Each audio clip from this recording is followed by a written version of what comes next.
안녕하세요. 정보가 세상을 바꾼다 인포뱅크입니다. 이번에 전해드릴 내용은 EU 대중 의존도 낮춘다. 중국은 생존을 위협하는 호랑이에 대해서 한번 알아보도록 하겠습니다. 여러분의 구독, 좋아요, 그리고 필요하시면 알람 설정까지 부탁드리겠습니다. 지금 EU가 중국을 생존을 위협하는 호랑이로 불리고 있죠. 자, 그러면 이 내용에 대해서 한번 자세히 알아보도록 하겠습니다. 지금 EU 27개국 회원국들은 러시아라는 북극곰에 이어서 중국이라는 동양의 호랑이에게도 생존과 번영을 위협받고 있다는 인식을 갖기 시작을 했습니다. EU 회원국들은 러시아가 독일을 비롯한 EU 회원국들에게 제기한 교역을 통한 변화라는 프레임을 즐기면서 값싼 석유와 가스와 석유를 유럽에 팔고 전기, 전자, 항공기, 자동차 등 생필품을 유럽에서 구매하면서 자본주의 성과를 같이 공유하고 부를 더 축적을 해서 러시아 내 중산층이 늘게 되면 민주주의의 길을 갈 것이라고 철석같이 믿었죠. 그러나 EU의 생각이 틀렸다는 일이 발생했으니 그것은 바로 러시아의 우크라이나 침공. 푸틴이 장악한 러시아는 에너지 경제에서 파생된 돈으로 군사력을 키워 우크라이나를 침공한 것입니다. 푸틴은 민주주의와 자본주의 체계로 러시아를 변화시키기보다는 민족주의와 권위주의를 택했고 러시아 국민 다수도 이를 지지하고 있는 상황이죠. 그래서 민족주의, 특히 슬라브주의와 권위주의인 공산주의를 좀 믹스해서 좀 이상한 주의를 만들었는데 이것을 러시아 특별히 소비에트 연방공화국으로 나타나면서 거대한 나라를 지배했던 이전에 그 소련에 대해서 향수를 갖고 있다라고 생각을 하게 되는 것이죠. 지금 러시아의 변화를 믿었던 EU 국가들로서는 그동안 싼값의 러시아 에너지의 의존에 매몰되어 있었습니다. 러시아가 우크라이나를 공격한 이래 러시아를 적극적으로 견제하고는 있지만 부족한 에너지 대안을 찾는데 힘겨워하는 것도 현실이죠. 그래서 지금 LNG라는 이러한 에너지를 구하기 위해서 사방팔방으로 지금 뛰고 있고 지금 미국도 이것을 도와주기 위해서 열심히 노력하는 게 지금 그 현실입니다. 그리고 지금 폭염으로 인해서 많이 어려워지고 있는 상황, 특히 겨울과 같은 경우는 지금 폭설까지 내릴 수 있다라는 그런 측면 때문에 이런 에너지 균형을 맞춰야 되기 때문에 올겨울은 굉장히 추울 것이다 라는 그런 말이 나오고 있어서 이것은 더욱더 큰 문제가 되어가고 있죠. 이렇듯 에너지 대란은 EU의 경제를 아주 힘들게 만들고 있습니다. 또한 이러한 에너지의 대란 때문에 에너지 가격이 치솟고 있고 이것은 결국 서민들의 삶을 어렵게 만들기 때문에 이러한 비싸진 물가 때문에 서민들의 삶은 더욱더 고난의 행군으로 가고 있는 상황이죠.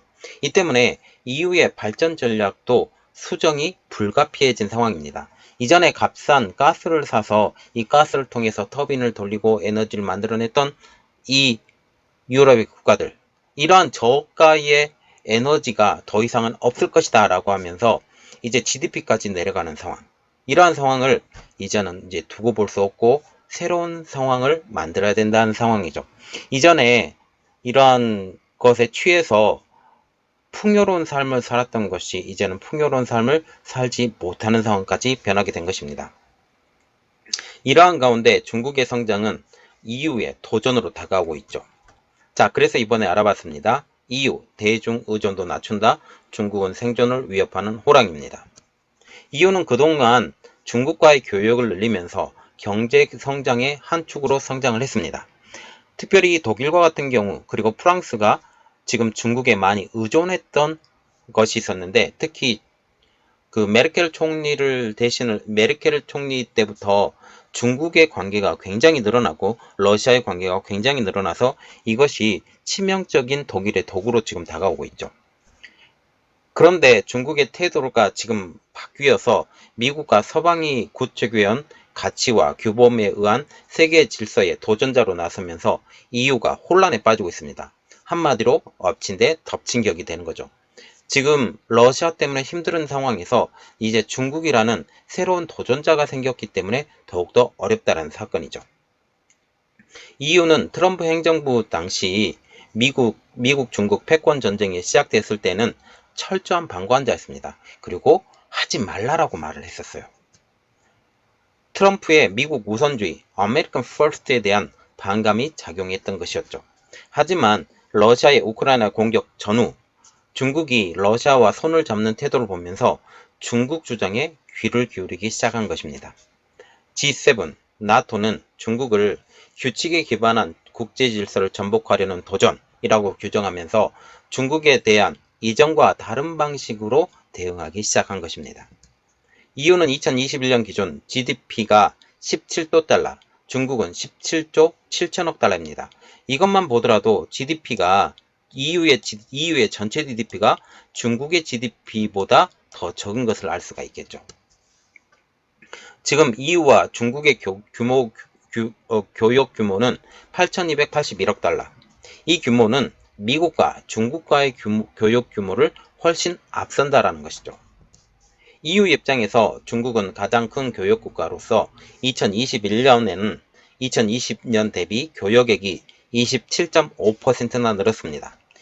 27개국 회원국 대부분이 그간 중국과의 교역량을 지속적으로 늘려왔던 것이었죠. 중국이 2001년 WTO에 가입하고 글로벌 생산 네트워크에 가담한 이래 교역 규모는 지속적으로 상승했고 중국이 특히 세계 공장으로 불리게 되면서 교역 규모는 계속적으로 늘어났습니다. 저가로 물건을 사다가 조금 돈을 붙여서 자기 나라에 팔게 되니 이 얼마나 좋은 일이냐라는 말이 나왔죠. 특히 1대1로 사업 이후 EU에 대한 직접 투자가 크게 늘었습니다. 특별히 이탈리아, 그리스 이러한 나라들이 중국의 1대1로의 타겟이 되었죠. 세르비아 이러한 나라들도 마찬가지죠. EU는 이제 이것을 조정하려고 합니다. 미국이 글로벌 공급망에서 러시아와 함께 중국을 배제하려는 것을 착안해 유럽의 대중국 의존도를 줄이기 위해서 유럽의 글로벌 공급망에서 중국을 엄격하게 다루는 전략을 마련하고 있죠. 그리고 미국과 점점 더 가까워져 가고 있습니다. 지금 미국의 프렌드 쇼링에 동참하고 있는 것이죠. 가장 먼저 다루려고 준비하는 분야는 과학기술. 현재 4차 산업혁명 시대로 넘어가는 디지털 혁명 시대로서 기술 패권이 부와 군사력의 척도가 되고 있기 때문입니다. 그래서 기술, 특히 과학기술이 발전하지 않으면 세계의 주도권을 쥘 수 없다라는 지금 가장 큰 명제가 되고 있기 때문이죠. 그 근간이 되는 것은 과학기술 분야입니다. EU가 과연 중국과의 과학기술 영역에서 경쟁할 수 있을지에 대한 조사를 진행하고 있습니다. EU는 27개국 회원국의 합의로 정책을 결정하고 집행하는 민주주의 합의체로 운영됩니다. 회원별 성장 속도와 처한 상황이 다르기 때문에 합의를 도출하는 과정조차 오래 걸린다는 게 단점이죠. EU의 경우 이 이해를 조정하는 숙려 기간이 길기 때문에 속도와 효율성을 요구하는 디지털 시대에 상대적으로 경쟁력이 떨어진다라는 분석까지 나오고 있습니다. 특히 중국에 대해서도 속도가 뒤처진다는 것이죠. 중국은 공산당에서 정책을 결정하면 일사불란하게 움직입니다. 중국이 70년대 후반 개혁 개방을 한 이후 불과 40년 이래 도시화와 산업화, 디지털화에서 큰 성과를 이루고 G2에 오른 비결도 이러한 일사불란함이에요. 중국이 그동안 소원했던 러시아와 손을 잡고 협력을 강화하면서 러시아의 우크라이나 침공 이후죠. 세계 질서의 대변혁이 예상되고 있는 시점입니다. 이러한 상황에서 EU는 생존과 번영이란 틀에서 중국과 경쟁을 살펴보고 있는 중이죠. 기술 측면에서 EU는 디지털화에 있어서 중국과 도시 부분에서 경쟁력이 비슷하다고 봅니다. 그런데 속도가 떨어지기 때문에 이것을 결코 당해낼 도리가 없는 거예요.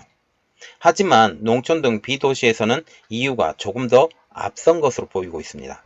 중소기업의 디지털화에서도 중국도 일자리가 90%, GDP의 70%가 중소기업에서 산출되고 EU도 중소기업의 천국이라고 불릴 만큼 기업의 90%를 차지하고 있어서 중국, EU 상호 경쟁 관계인데 비슷한 수준으로 분석되고 있죠. 특별히 중소기업 분야에서는 많이 차이가 안 난다라는 게 현재 분위기입니다. 그러나 문제는 있죠.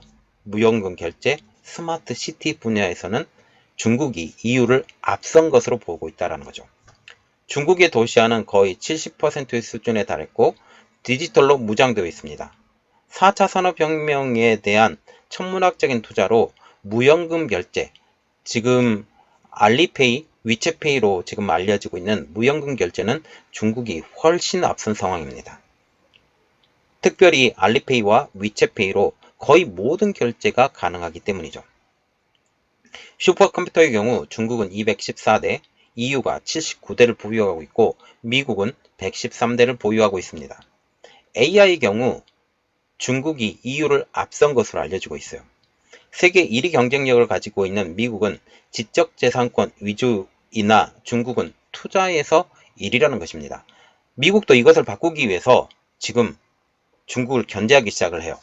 특별히 반도체 부분에서 경쟁을 하는 것이죠. EU는 세계 최고 AI 인력의 18%를 배출했는데 10%만 EU에서 활동 중입니다. 디지털 관련 STEM 인력 육성은 중국이 앞서는 것으로 알려지고 있는데요. STEM 능력이란 사이언스의 S, 그리고 테크놀로지의 기술의 T, 엔지니어링의 공학의 E, 수학의 mathematics의 M의 능력을 말합니다. 그래서 과학적이고 기술적이고 공학적이고 수학적인 모든 능력을 가지는 인력 육성, 이것을 STEM 육성이라고 말을 하고 있는 거죠. EU는 1000명당 20명 배출이 목표인데 중국은 이를 훨씬 능가한다는 것입니다. 디지털 혁명 양대축인 반도체와 5G 통신에서도 이 경쟁력도 중국이 EU에 결코 뒤지지 않는다는 것이죠. 반도체 칩 생산은 중국이 EU를 훨씬 앞서고 있고 5G는 화웨이와 ZTE를 앞선 중국이 세계 1위입니다. 그래서 지금 이것을 볼 수 있죠.